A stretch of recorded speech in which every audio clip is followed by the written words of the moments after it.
Eccoci qua. Buonasera, regoliamo il volume, ma mi sentite lo stesso. Ben ritrovati, alza un pelo, ben ritrovati, prima serata della nuova stagione di Inquadra i Viaggi, in generale anche di Inquadra. Ricominciamo da dove ci eravamo fermati, perché la proiezione di Normandia di Fabrizio era prevista per giugno, giusto? Ricordo bene? Perfetto. Poi è stata rimandata e l'abbiamo riportata.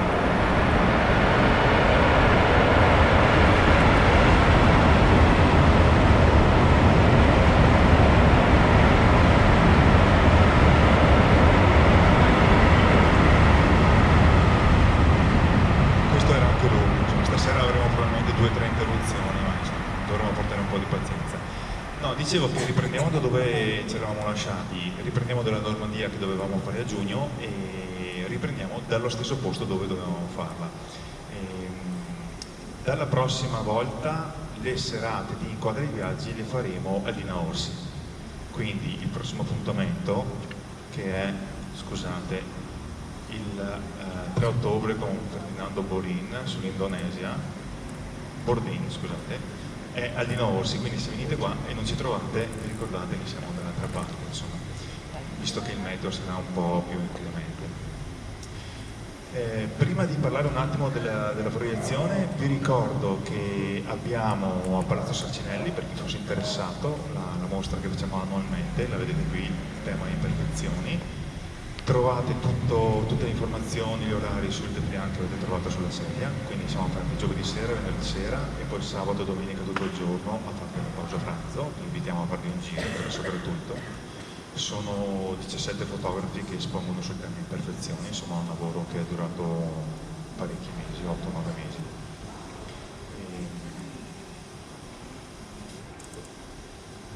Sì. No, altre attività lasciamo stare, insomma siamo qui stasera per vedere la proiezione del viaggio di Fabrizio. Vi ricordo che se volete aiutarci con tutto quello che vedete qui, quindi tutto ha un costo purtroppo, se volete aiutarci nel realizzare queste serate, all'ingresso o all'uscita dopo troverete la cassettina per lasciare quello che volete, insomma. E 2 parole proprio di presentazione, poi lascio la parola a Fabrizio. Normandia spesso vediamo luoghi anche molto lontani qui, ci hanno abituato alcuni fotografi a portarci in giro per il globo terrestre. Normandia è un po' più vicina, però è un luogo molto affascinante, ricco di natura, molto particolare, con le sue spiagge e anche di storia, che ci porta dietro un bagaglio di ricordi anche recenti riguardo alla seconda guerra mondiale, che sono ancora ben visibili e che vedremo anche nelle foto di Fabrizio. Fabrizio che è, potrei dire da stasera, un veterano delle proiezioni, perché è la sua terza proiezione in questa rassegna e quindi sì, non credo di avere molte altre cose da dire, mi affido a lui e alla sua capacità di portarci seduti, comodamente seduti in Normandia. Vi auguro buona visione e basta, lascio la parola a Fabrizio.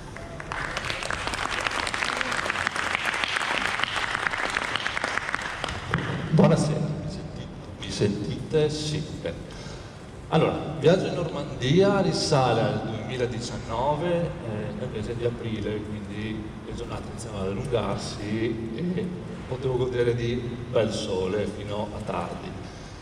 È stato un viaggio in solitaria della durata di 10 giorni e si può dividere in 4 fasi, diciamo. Una prima è dedicata subito alla visita di Mont Saint-Michel, poi una piccola escursione, chiamiamola così, in Bretagna, per poi tornare nella zona delle spiagge dello sbarco degli alleati e per finire al mare a Etretat, che è una località turistica dove i parigini vanno spesso e volentieri a prendere il sole al mare. Perché sono partito subito da Mont Saint-Michel? Perché mentre iniziavo a informarmi un po' per organizzare il viaggio, sono imbattuto in questo calendario delle maree. E come vedete nella zona cerchiata ci sono delle caselle arancioni. Quello significa che il Mont Saint-Michel aveva buone probabilità di tornare a essere isola nel momento in cui c'era l'alta marea. Quindi ho dovuto organizzare il viaggio per arrivare quel giorno lì, sostanzialmente, perché io decollavo il 19 da Venezia e atterravo quel giorno, il giorno a Parigi, e il giorno dopo, appunto sabato e domenica, erano a Mont Saint-Michel. Per spezzare il viaggio, perché da Parigi a Mont Saint-Michel appunto sono circa 400 km di strada, ho deciso di fermarmi a Honfleur, una bellissima cittadina marittima, non più turistica, che mi ha permesso di immergermi abbastanza nell'atmosfera francese, con le sue case a graticcio e soprattutto nel cibo, che è leggermente diverso dal nostro, comunque gradevole quasi sempre. Arriviamo quindi al mio bed and breakfast dove alloggiavo a Mont Saint-Michel e decido subito di portarmi nella sinistra orografica della Senna, che sfocia lì su Mont Saint-Michel, per andare a fare il primo tramonto della serata, della giornata e del viaggio, perché il mio viaggio era più fotografico, diciamo, perché mi piace fotografare più paesaggi che altro, quindi decido subito di andare lì e attraverso questo campo coltivato lungo la strada, e lì vedete un argine, un piccolo argine che impedisce alle maree di allagare questi campi coltivati. Passato l'argine troviamo già dei primi acquitrini e la marea che sale. Qui vediamo anche due donne che tra l'altro ho conosciuto e continuo ad avere contatti tutt'oggi, e bravissime fotografe oltretutto. Con me avevo anche il drone e infatti decido anche di alzarlo e vediamo la parte subito costiera rispetto al mare, per poi dopo pochi minuti arrivare già a un allagamento abbastanza consistente. Come vedete qui abbiamo il monte e in fondo c'è l'ultima parte del ponte che è stato costruito di recente per portare appunto i turisti principalmente e poi i pellegrini al monte. Ho avuto uno sfortunato tramonto abbastanza anonimo, quindi rientro in camera e questa foto l'ho fatta dalla camera con un teleobiettivo, quindi ho scelto, devo dire di aver scelto abbastanza bene, insomma. Ecco. Arriviamo subito al giorno dopo, che parto a piedi perché tanto in 40-45 minuti riesco ad arrivare al monte e così mi godo anche un po' il panorama tutto circostante. Arrivo dentro e già qui incontro una moltitudine di turisti, non dico inaspettata, ma così tanta anche no, e si passa per tutte queste belle viette, comunque colme di negozi di souvenir, bene o male, ristorantini e anche hotel, in quanto gli unici residenti fissi sono i monaci e le suore dell'abbazia. Qui sulla scala possiamo vedere la coda per entrare dentro l'abbazia, che comunque quel sabato è stata comunque abbastanza rapida, e con un biglietto di 12 euro all'epoca nel 2019, con 1 euro per l'audioguida, si riesce a entrare tranquillamente. Insomma, comunque, come vediamo qua, una volta passati i varchi già si dirada la gente, e arriviamo quindi al primo punto panoramico dal monte. Qui sulla sinistra vediamo la strada che porta all'interno, che non è percorribile da mezzi privati, si può entrare solo quindi a piedi, bicicletta o con gli autobus o carrozze per turisti. C'è un parcheggio a pagamento all'inizio della strada e questo. Qui poi vediamo sulla destra anche la foce della Senna, che è stata oggetto di lavori di manutenzione negli anni, perché con i sedimenti che portava rischiava di trasformare il monte in una penisola, quindi hanno fatto appunto questi lavori per evitare ciò e mantenere l'insularità dell'isola. Dalla parte opposta, verso nord-est, iniziamo a vedere quindi anche qui la marea che inizia a calare e il fondale che inizia ad apparire.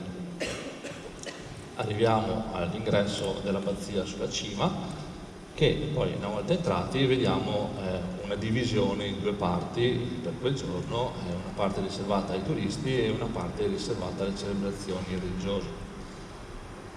Continuiamo il percorso più o meno obbligato e arriviamo a questo bellissimo chiostro con un doppio colonnato molto intarsiato e molto bello anche da fotografare, diciamo. Proseguendo arriviamo in questi grandi stazzoni con camini enormi, alti colonnati, alti soffitti, in quanto il monte era nato come un monastero dai monaci benedettini nel 966. Cresce durante i secoli e cambia anche destinazione d'uso. Arriviamo fino ad essere una prigione nel periodo del re Luigi XI e poi nel XX secolo riprende a essere meta di pellegrinaggio, a essere un luogo religioso sostanzialmente, fino a diventare anche patrimonio dell'UNESCO nel 1979. Una volta ridisceso arrivo fino a un'altra chiesetta dove incontro appunto una statua della Madonna e poi la statua dell'Arcangelo Michele. Nel frattempo la marea è continuata a scendere e vediamo i primi turisti che si avventurano nel fondale sabbioso. Questi turisti vengono portati da delle guide autorizzate, in quanto il fondale risulta spesso e volentieri insidioso sia per la sua fangosità ma anche perché può nascondere cose similari a delle sabbie mobili. In più la marea cresce anche molto velocemente, quindi si può rischiare parecchio, insomma, di rimanere in mezzo al mare e essere portati al largo. Terminata la giornata di sabato al monte, anzi approfitto per chi ha fortuna, se la grande marea, che loro chiamano così quando il coefficiente è superiore a 100 e quindi il monte riprende la sua insularità, e l'abbazia è visitabile anche la sera fino alle 22, all'epoca era così, poi può essere una visita interessante. In ogni caso io quel giorno non lo sapevo, l'ho scoperto in loco, ritorno verso il bed and breakfast per cenare, perché se vi ricordate la tabella, se avete visto, la marea risaliva verso le 9, quindi anticipo la cena per tornare verso il monte alle 9 e fare qualche foto al tramonto con l'alta marea. Tornando indietro incontro questo gruppo di cavallerizi, un gregge di pecore enorme, per arrivare a un punto che volevo fotografare. In questo caso con la bassa marea non vediamo le anse piene di acqua, però in internet chi cerca o chi è appassionato vede questa zona con l'acqua che riempie queste anse e dà dei piacevoli riflessi e colori. Dopo cena ritorno appunto al ponte, all'inizio del ponte che conduce al monte, e qua già inizia il tramonto. Qui in primo piano vedete una rete che emerge dal mare, che dopo pochi minuti compare completamente, quindi potete immaginare un po' quanto è l'escursione del mare durante le maree. Pausa freno.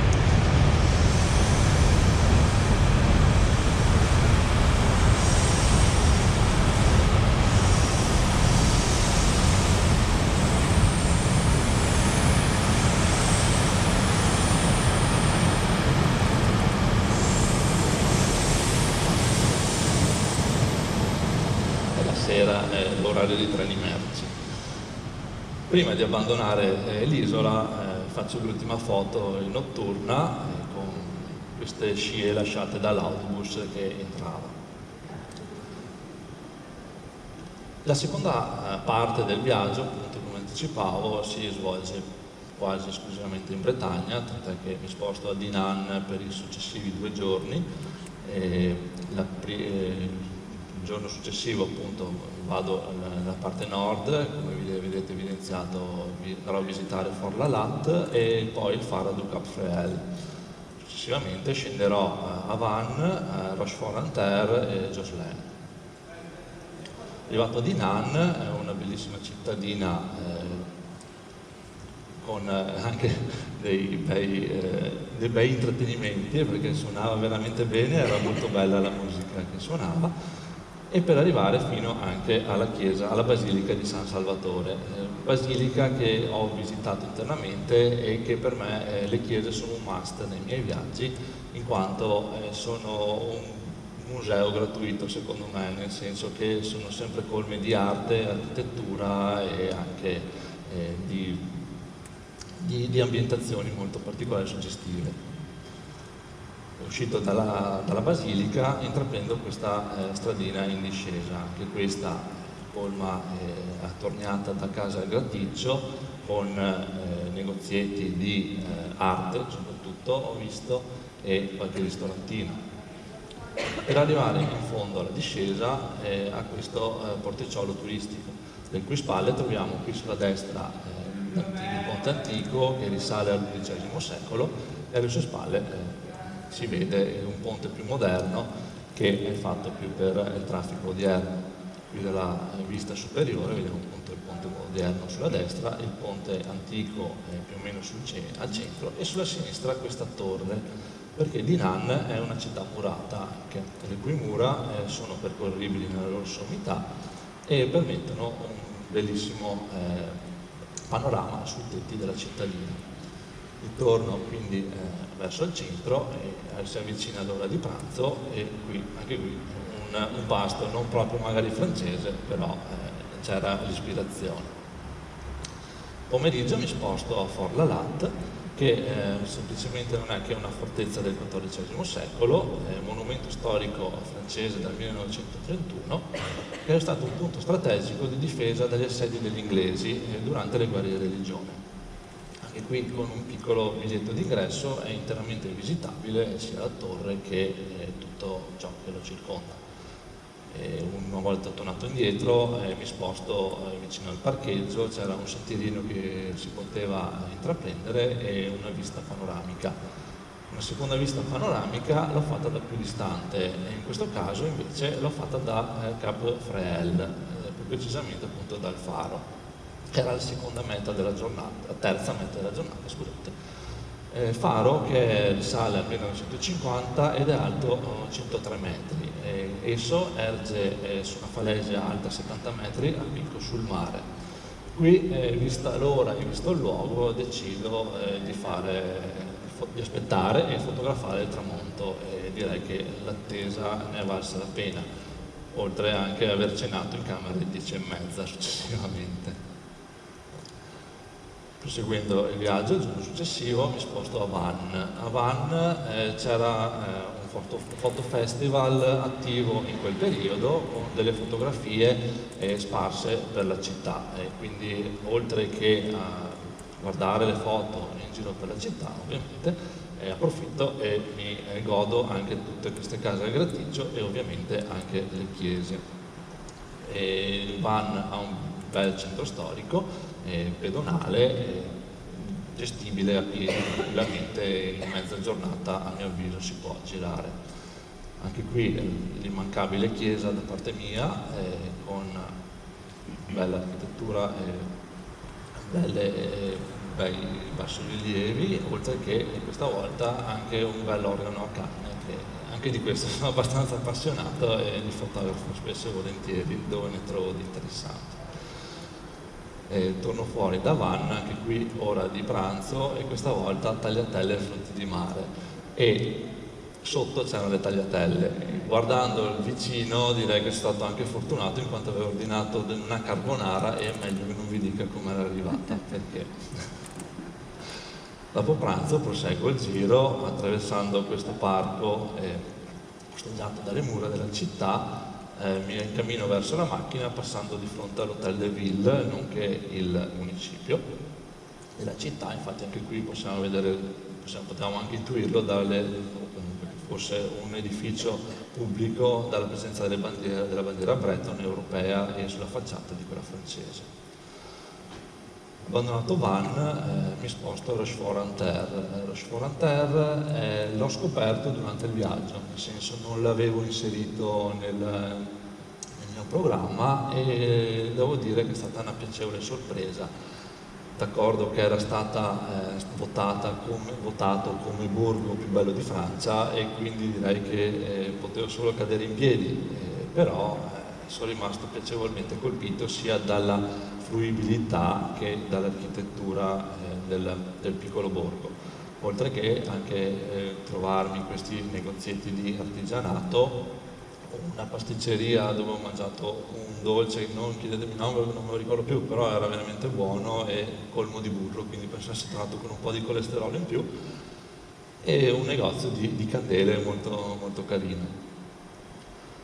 Proseguendo il viaggio, abbandono lo Schwanenterre e arrivo a Gioslen. Gioslen l'avevo inserito semplicemente per questa foto qui, il fiume con la cascata e il castello, che vista l'ora non ho potuto visitare perché, se non ricordo male, chiudeva verso le 5-6 di pomeriggio. Io ero arrivato ben dopo questo orario qui, però comunque, nonostante il cielo plumbeo, qualche colore me lo sono portato comunque a casa. Ho fatto un breve giro attorno al castello per poi trovare scusate, il campanile della chiesa, che era visitabile, e salendo nella sua cima ho potuto vedere tutto il paesino dall'alto. Con la seconda parte mi sposto questa volta verso le spiagge dello sbarco. E come vedete, quindi mi fermerò a Bayeux per un paio di giorni, dove visiterò le 5 spiagge e farò una capatina a Caen in giornata. Un breve spazio dedichiamo alle spiagge e, come vedete da questa grafica, sapete tutti che erano 5: Utah, Omaha, Gold, Juneau e Sword. Da queste spiagge passarono nella sola giornata del 6 giugno circa 150.000 soldati, di cui un decimo morì in quel giorno. Bayeux è più o meno circa sulla verticale della scritta Omaha, non so se lo vedete, quindi i primi giorni farò la parte ovest e poi andrò sulla parte est. Primo luogo della mia visita sulle spiagge è la batteria Long-sur-Mer. La batteria non è altro che 4 bunker un po' più sull'entroterra che intravedete, e un bunker all'inizio della scogliera che dà sul mare. Questa batteria di bunker è famosa per il semplice motivo che ospita ancora dell'artiglieria originale dell'epoca, più o meno in buone condizioni in alcuni bunker, in altri un po' meno. Diciamo, sono 4 bunker e vanno in gradazione da niente a quasi perfetto, diciamo. Attorno a questi bunker al giorno d'oggi ormai hanno iniziato a coltivare qui il colore della colza in fiore, e fa un contrasto abbastanza forte con quello che rappresentavano i bunker all'epoca. Approfitto per visitare anche il bunker sulla costa, almeno nella parte superficiale si poteva accedere, e da qui possiamo vedere cosa potevano vedere gli occhi dei soldati tedeschi all'epoca. Da questo punto, come vedete laggiù in fondo, bombardavano in realtà sia la Omaha Beach che anche l'altra spiaggia, che adesso il Gold Beach. Quindi è un punto abbastanza importante di difesa tedesca.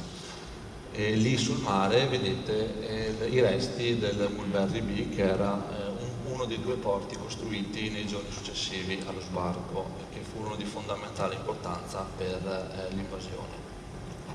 Ci spostiamo quindi a Gold Beach. Qui ho preso qualche foto d'epoca giusto per fare un confronto tra quello che potevamo vedere all'epoca e quello che potevamo vedere al giorno d'oggi. Anche questa è una foto d'epoca del Mulberry Bee, il porto di fronte a Romanche-les-Bains, paese che poi andremo a vedere meglio. Questo porto appunto è uno dei 2, l'altro è stato costruito ad Omaha Beach, sempre partendo dal 9 giugno, e doveva durare circa 3 mesi e continuò a funzionare per almeno 8 mesi. Pausa time.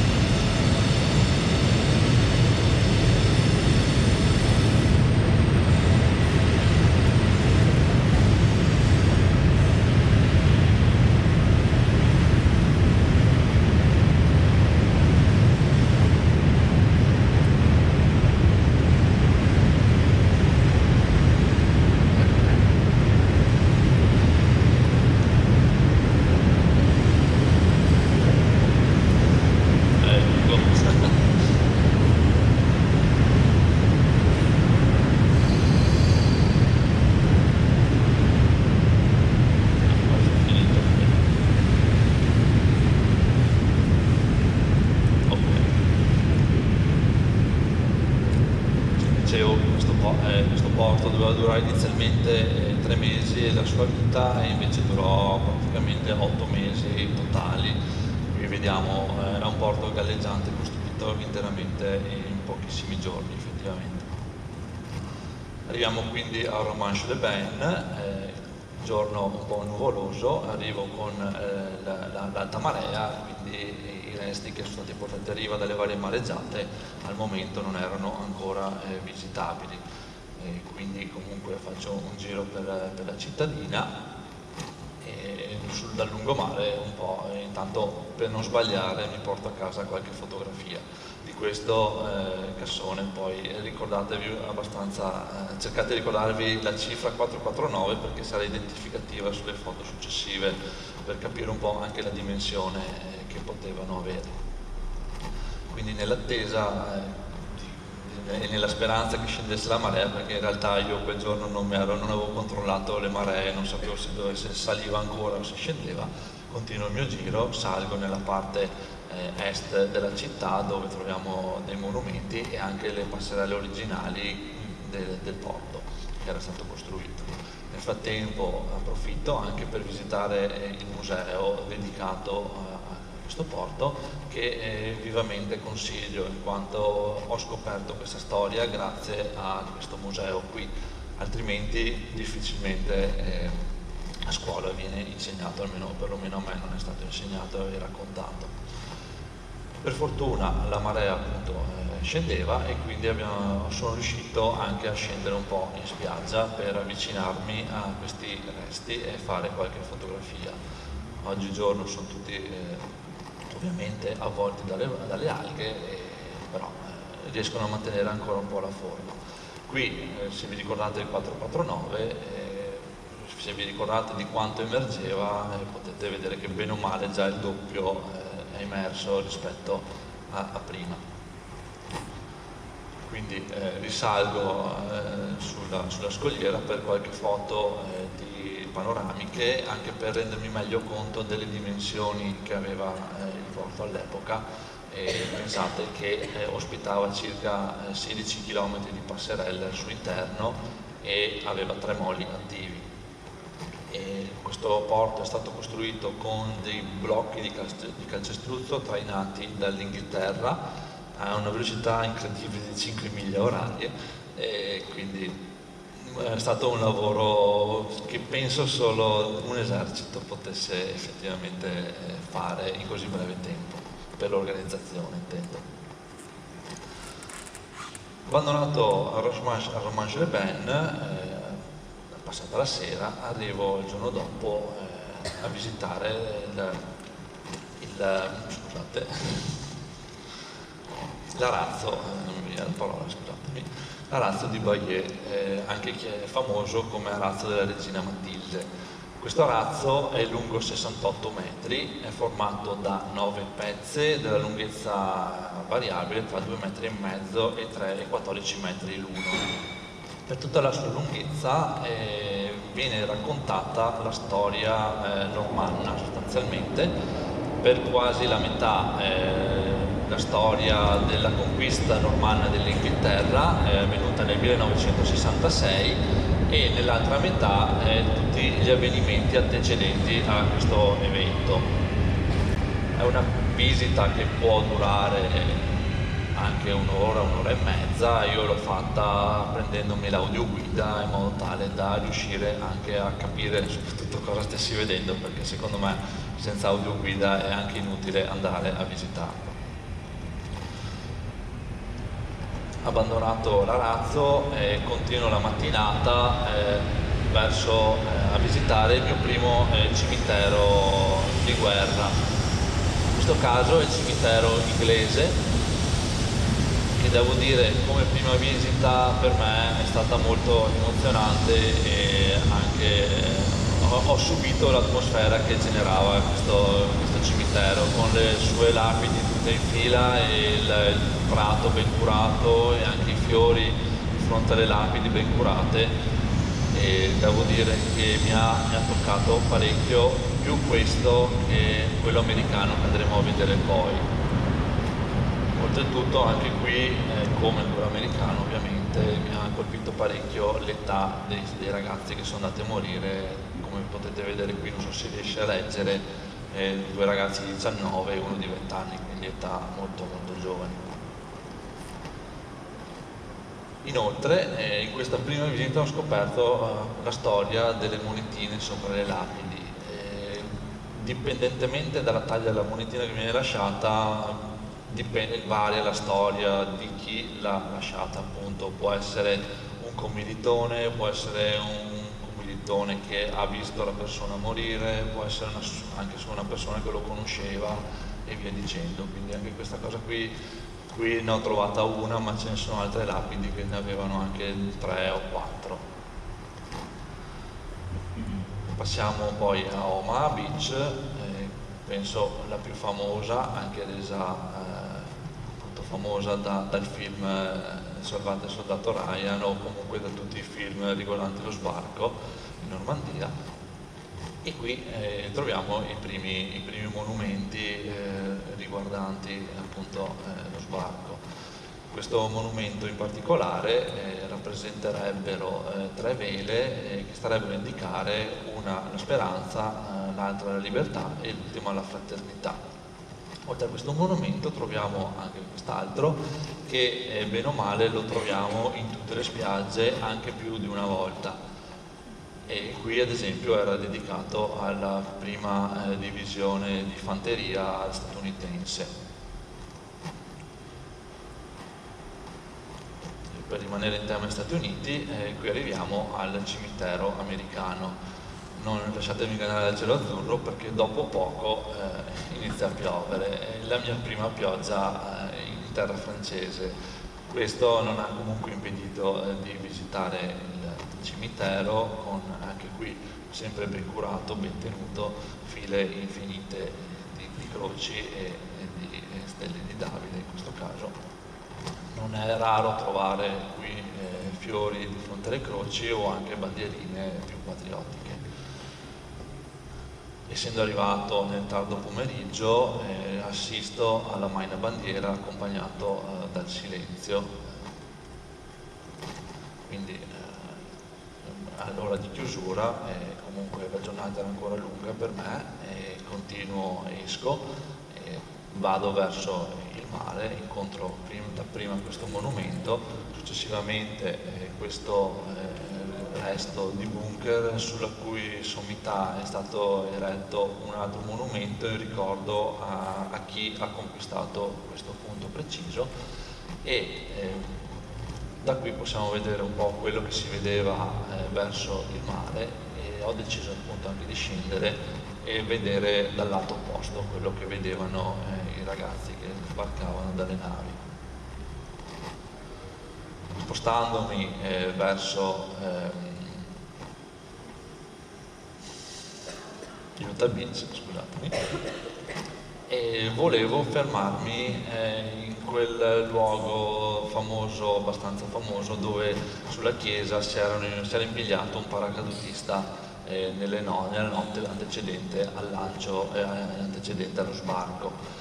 Come vedete qui non c'è il paracadutista, infatti non ho ben capito come ho sbagliato zona, e comunque sono caduto lo stesso in piedi, nel senso che a fianco alla chiesa ho trovato questa lapide che ricordava degli infermieri americani che curarono appunto all'interno di quella chiesa 80 civili e un bambino. Quindi potete capire che bene o male in questa zona della Normandia, ovunque capitate, trovate della storia, e bene o male vale la pena fermarsi ovunque avendone il tempo.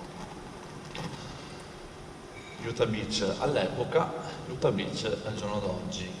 Qui arrivo più o meno in orario del tramonto, parcheggio l'auto e inizia a piovere, quindi aspetto che finisca la pioggia, si apre un po' il cielo, inizio ad andare in giro, e ovviamente siamo quasi all'ora del tramonto, quindi sia i ristoranti che il museo presente ormai avevano già chiuso, ma comunque non era il mio interesse in realtà a visitare quel museo. Nella zona comunque, come potete vedere, ci sono svariati monumenti e residuati bellici o comunque repliche di residuati. approfitto per fare una passeggiata con in lontananza la pioggia che era appena passata sopra di me. La luce inizia a essere molto interessante, qualche foto da terra ma anche dal cielo, che grazie a queste riesco a vedere in lontananza quelle chiazze nere che poi vado a scoprire che sono nient'altro che degli allevamenti di ostriche. Infatti oggi allevano ostriche. L'ultima meta della giornata, mi è dispiaciuto parecchio esserci arrivato dopo il tramonto, è il Point du Hoc. Il Point du Hoc è stato un luogo molto importante e sanguinoso durante lo sbarco, in quanto un gruppo di ranger americani dovevano scalare questa scogliera di 30 metri per andare a conquistare le varie postazioni tedesche che vi erano al di sopra. Vista la difficoltà della scalata, avevano ordine di fare anche azioni solitarie, quindi vi lascio immaginare quanta paura e quanto eroismo dal mio punto di vista ci fosse in questi ragazzi che non aspettavano neanche di essere magari 2 o 3 per darsi coraggio l'un l'altro e organizzare magari un attacco e trovarsi ad affrontare il nemico faccia a faccia da soli. Riesco prima che arrivi il buio con le ultime luci a decollare col drone anche in questo caso per scoprire tutti questi crateri lasciati proprio dai bombardamenti sia antecedenti allo sbarco che anche avvenuti durante il giorno del 6 giugno durante i tentativi di attacco dei Ranger che riuscirono a conquistare questa zona la sera dopo, cioè la sera stessa, quindi bene o male quasi un'intera giornata per un unico promontorio. Terminata la giornata arriviamo al giorno dopo, meteo decisamente migliore, dovendo andare a est decido di rifermarmi nuovamente a Romanche-les-Bains e sono anche fortunato che incontro la bassa marea che mi permette di andare a fotografare meglio quello che non ho fotografato il giorno precedente. Qui potete vedere la dimensione sempre del cassone, dicevamo, con la scritta 449 con la persona vicino, quindi basta dire quasi tranquillamente un 5 metri di altezza, è importanti dimensioni, insomma, considerando che erano tratti di collegamento e per mantenere stabile il porto. Ultime foto ai vari cassoni arenati grazie alle mareggiate, per poi arrivare a Juno Beach. Juno Beach l'ho visitata 2 volte, una volta all'andata e una volta al ritorno da Sword Beach, avendone tempo ho deciso comunque di fare una doppia visita. Nella prima visita incontro subito questo monumento che non è altro che il monumento eretto nel luogo esatto dove Charles de Gaulle è rientrato in patria dopo la fuga in Inghilterra il 14 giugno del 1944. Come vedete c'è sempre l'immancabile monumento dedicato allo sbarco e anche questo carro armato d'epoca con una targa commemorativa per i ingegneri americani. Oggi sulla spiaggia di Juno Beach invece praticano il lead sailing con queste tavole da surf, diciamo, dove la persona si sdraia munita di tre ruote e una vela da windsurf, navigano sulla spiaggia in sostanza. Questo è anche permesso dal fondale abbastanza duro e soprattutto da quanto è pianeggiante la spiaggia, insomma. Anche qui l'immancabile museo, perché più o meno ogni spiaggia ha il suo museo dedicato, e degli intrepidi che fanno il bagno a fine aprile. Io non avevo così tanto caldo in realtà, quindi non so loro in acqua come stessero. Bagno che invece erano obbligati a fare i soldati mentre sbarcavano dalle varie navi per raggiungere in questo caso Sword Beach, qui il monumento dedicato, come è intuibile, ai soldati scozzesi. Sword Beach che devo dire mi è piaciuta quasi più di tutte le altre, almeno a livello visivo, in quanto almeno dove mi sono fermato io c'era questo paesino prese presumibilmente con delle seconde case, perché per la maggior parte erano anche chiuse in quel periodo, però devo dire è molto, molto bello, tant'è che comunque abbiamo trovato anche qui delle persone che andavano a cavallo e non mi è affatto dispiaciuto, tant'è che ho passato qui l'ora di pranzo in riva al mare a mangiare, per poi pomeriggio arrivare a Caen, come anticipavo prima, dove ho visitato sulla destra, potete vedere l'abbazia di Ozon, e frontalmente non ho visitato per ovvie ragioni, era l'Hotel de Ville, quindi come dicevo prima il municipio di Caen. Oltre qui c'è anche un castello visitabile ma che non ho fotografie da mostrarvi, e successivamente nel pomeriggio mi sono recato al museo qui a Caen, forse uno dei più famosi relativi allo sbarco in Normandia e comunque alla seconda guerra mondiale. Personalmente ho trovato notizie che comunque già conoscevo, un po' per informazioni personali, un po' per quello che ci hanno spiegato a scuola. Il prezzo all'epoca erano 20 euro di biglietto, se non mi ricordo male, e, diciamo, almeno io personalmente, tornando indietro col senno di poi non lo rivisiterei, magari dedicherei più tempo alla città in realtà, però ovviamente sono cose soggettive. Come anticipavo prima, ritornando indietro da Sword Beach e Caen, mi rifermo a Juno Beach, qui un altro monumento, sempre sulla stessa spiaggia, quindi come ho detto ne possiamo trovare anche più di uno in dedica, e qui questa casa è fronte mare con bandiere canadesi che mi ha attirato l'attenzione. Vicino, e c'è su una targa lì vicino, scopro che questa qui è stata la prima casa liberata dai soldati canadesi nel momento dello sbarco, tant'è che in questa foto d'epoca che sono riuscito a ritrovare la vediamo lì scura appena sopra la prua della nave. Anche qui uno scroscio di pioggia immancabile per il meteo variabile dell'Atlantico, e qui me lo sono lasciato alle mie spalle con un bellissimo arcobaleno, per fortuna. Nel rientrare verso l'hotel o comunque l'ultima meta della giornata attraverso Bernières-sur-Mer e scopro che è gemellata con Arcade, quindi una piccola ventata di casa anche lassù c'è stata. Arrivo nell'ultimo luogo della giornata, ritorno a Omaha Beach per vari motivi alla fine, perché comunque, come dicevo prima, forse è il più famoso, quello più reso più iconico di tutto, e quindi ritorno qui per lasciare la zona dello sbarco. Infatti questo era l'ultimo giorno che passavo in questa zona e lo dedico più o meno ad attendere il tramonto, e nell'attesa faccio una breve passeggiata sulla spiaggia, ed essendo arrivato appunto in questa zona vicino al cimitero ne approfitto per fare una foto aerea, così anche per capire un po' meglio l'estensione del cimitero, perché nel momento in cui si è dentro lo si capisce sì, ma magari non proprio così facilmente, invece da sopra è rimasto più, cioè è stato molto impressionante.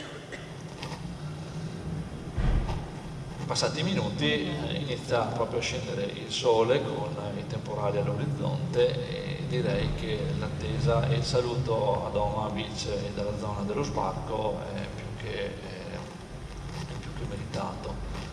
Ultima parte del viaggio, ci spostiamo da Bayeux, che vedete lì sulla sinistra della foto, e andrò a Etretat, che sarà il mio campo base per gli ultimi giorni. Da qui passerò del tempo anche alle Havre, e poi l'ultimo giorno per spostarmi a Parigi, da cui riprenderò l'aereo per tornare a casa, mi fermerò a Rouen e Vernon. Per arrivare a Etretat ho due tappe intermedie. Una è visitare il ponte Pegasus, o meglio la ricostruzione, in quanto l'originale è stato smontato e portato nel vicino museo.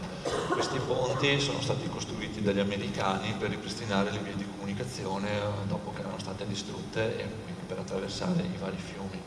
Un funzionamento del ponte non è altro che un principio della leva, viene riempito il cassone che va a sollevare il ponte e poi passa la nave.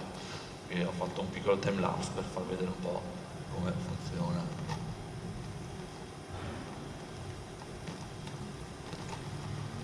La seconda tappa di avvicinamento a Etretat è Beuvron-en-Auge, sperando di averlo pronunciato correttamente.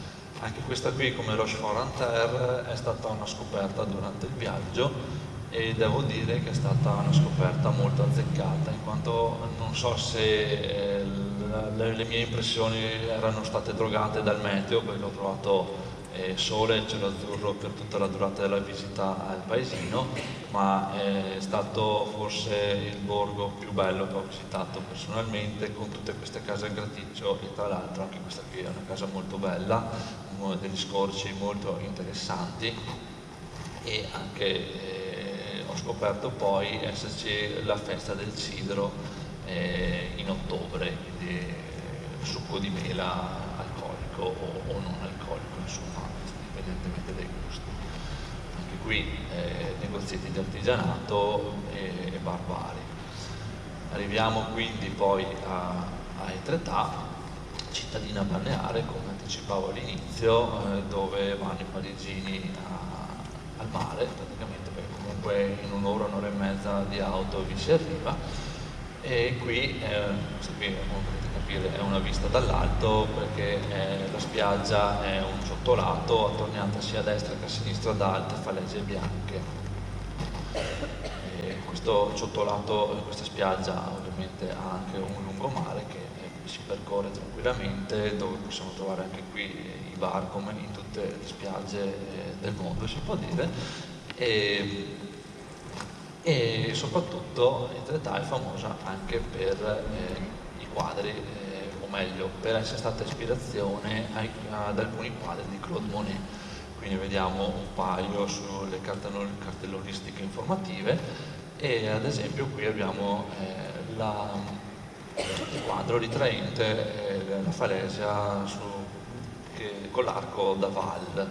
Arco da Val che comunque ovviamente fotografo anch'io da svariati punti e lati, qui ad esempio sono solo due, e oltretutto la Falesia è completamente percorribile nella sua sommità, perché c'è bene o male su tutte le scogliere ho visto ci sono dei sentieri e anche un po' informandomi ci sono dei percorsi da poter intraprendere. Qui ad esempio sullo sfondo possiamo vedere un faro che poi comunque andremo a visitare successivamente. Oltre che a camminare sopra si può anche camminare alla base della falesia, però questo lo sconsigliano abbastanza in quanto la marea cresce, come abbiamo detto, rapidamente, può essere soggetto anche a forti mareggiate. Ci sono sì delle vie di fuga che portano in quota, però sì, è abbastanza sconsigliato farlo. Abbandono il lato ovest delle falesie, ripercorro il lungomare e risalgo il lato est, dove incontro questa piccola chiesetta, ahimè non aperta e quindi non ho potuto visitare, però dal suo frontale possiamo godere di questo bellissimo panorama verso l'arco da Valle. Alle spalle della chiesetta, qui forse non si capisce benissimo, però c'è un monumento che ritrae un aereo in basso rilievo a terra. Arriva l'ora di cena, perché anche qui anticipo la cena, aspettando Italo che passa, poi l'Eurostar.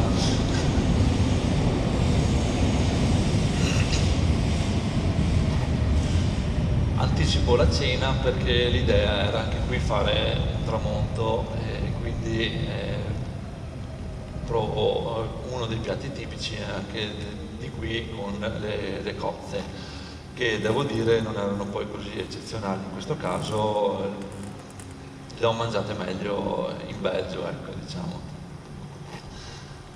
Dopo cena risalgo sulla Falesia per il tramonto, ma come vedete non sono fortunato, il cielo si chiude, però nonostante nonostante questo ne approfitto, faccio poi anche lo stesso delle foto in lunga esposizione, sia della Falesia che dello Sperone che esce dal mare. Discendo ormai col buio, un'ultima foto a largo illuminato per poi tornare in hotel e arrivare al giorno successivo. Il giorno successivo è dedicato perlomeno la mattina alle Havre, nello specifico alla chiesa di San Giuseppe, che è una chiesa molto particolare, è stata ricostruita negli anni 50 dopo essere stata distrutta durante i bombardamenti da un architetto belga che si chiama Auguste Perret. Come potete intuire è un architetto amante del cemento armato, infatti se andate a cercare le notizie è famosissimo per tutte le strutture in cemento armato che è andato a fare. In ogni caso questa chiesa, nonostante la freddezza che potrebbe trasparire dal cemento e dalle scarse decorazioni, mi è risultata comunque abbastanza calda grazie a tutte queste finestrelle di vetro colorato. Proseguendo la visita alle Havre, ho fatto una visita abbastanza marginale, molto rapida, infatti oltre alla chiesa sono passato, come potete intuire, dal porto, dove ho visto questo monumento molto particolare formato dai container per evidentemente enfatizzare la vocazione commerciale e marittima della città, per poi tornare nella zona dove avevo la macchina, che l'avevo parcheggiata in un parcheggio vicino alla spiaggia, e trovare uno dei tanti monumenti similari sparsi in giro per l'Europa o il mondo, se non sbaglio, di Lang e Baumann, e questo qua in particolare è una scultura monumentale Up numero 3, questo è proprio il nome che sono riuscito a trovare nel loro sito internet. La spiaggia, come si può intuire anche dalle cabine all'interno, presumo che in estate sia abbastanza frequentata, e quel giorno lì effettivamente sarà stato forse forte vento, ma in spiaggia c'era ben poca gente, ma il mare era molto molto popolato sia da kitesurfer che anche da windsurfer.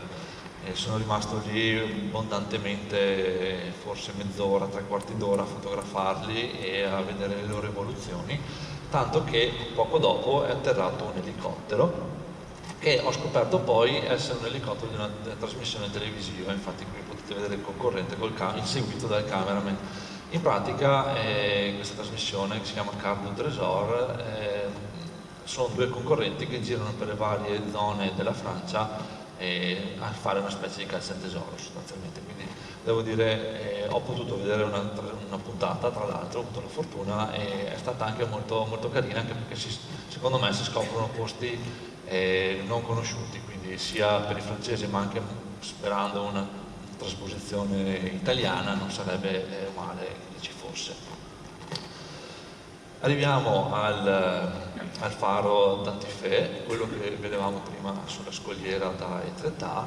Anche qui sia per il faro la visita, ma anche per i bunker che andremo a vedere poco dopo. Qui il faro ovviamente sulla sommità delle scogliere, perché bene o male tutta questa zona qui è su scogliera, anche andando più a est troviamo anche lì un'altra falesia bianca all'altezza di Fécamp, anche quello lì è un luogo abbastanza famoso in quanto turistico, e ho fatto una breve digressione anche lì, e devo dire che è stato molto, molto bello e panoramico, con una falesia alta e bianca con la luce verso il pomeriggio, quindi era ben inondata dalla luce e rifletteva bene il colore bianco. Ma tornando qui alla zona del faro d'Antifè e ai bunker limitrofi, sfortunatamente non erano visitabili all'interno, però in ogni caso si poteva girarci attorno, e qui ho trovato forse uno dei più bei graffiti che si possono vedere oggi. Qui è una piccola foto d'insieme col bunker abbastanza mimetizzato nel centro e il faro più in lontananza. Dentro a Etretat ritento col tramonto, e questa volta devo dire che sono stato più fortunato. Direi che vedendo i colori e soprattutto la giornata ventosa, quello che mi ha reso il mare mosso, sono stato abbastanza fortunato e quindi premiato per questa volta. Una foto appunto del tramonto.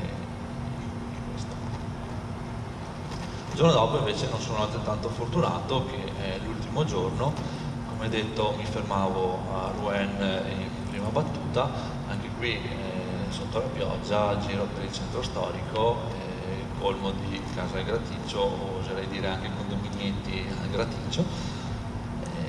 Peccato che fosse domenica, quindi molti negozi erano chiusi, però arrivo fino qui in questa piazza che era limitrofa alla chiesa dedicata a Giovanna d'Arco.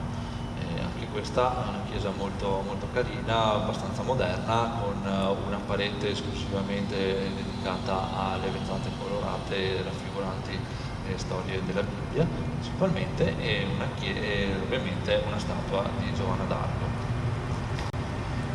Uscito dalla chiesa, un ultimo giro veloce per la città fino ad arrivare alla chiesa di Notre Dame de Rouen.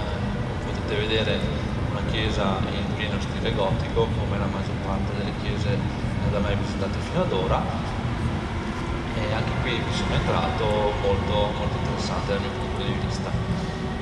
Ultima tappa, anche qui un'altra chiesa in stile gotico, ovviamente arriviamo a Vernon. Vernon l'ultimo paese, come detto, quindi le ultime case al Graticcio che vado a vedere, ma il vero motivo della tappa è questa struttura qui, che un tempo non era altro che un mulino lungo il fiume Senna.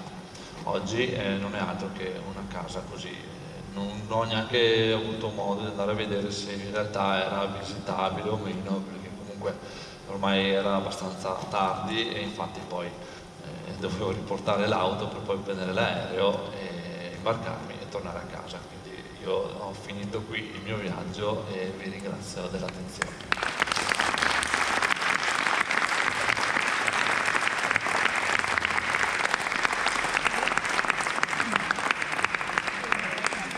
Andrea è andato via? Sì, faccio io i convenevoli finali, perfetto. Allora, vi ricordo la prossima proiezione, che sarà di Fernando Bordin, riguardante l'Indonesia, intitolata Indonesia, Scrigno di meraviglie, e è una seconda parte, perché c'è stata la prima parte. In ogni caso la seconda parte si può visionare tranquillamente, perché non sono cose separate, solo il suo viaggio è diviso in due parti. Vi ricordo sempre della mostra, per chi può essere interessato, fino al 25 siamo aperti, giovedì, venerdì solo la sera, sabato e domenica mattina pomeriggio, sabato sera anche. Un'ultima cosa, a proposito, Fernando Bordini, vi ricordo, non più qui, ma al Dina Orsi, al caldo e non all'umido. E basta, vi ringrazio per essere stati qui, se volete contribuire abbiamo lì la cassettina, e grazie e alla prossima, gentilissimi.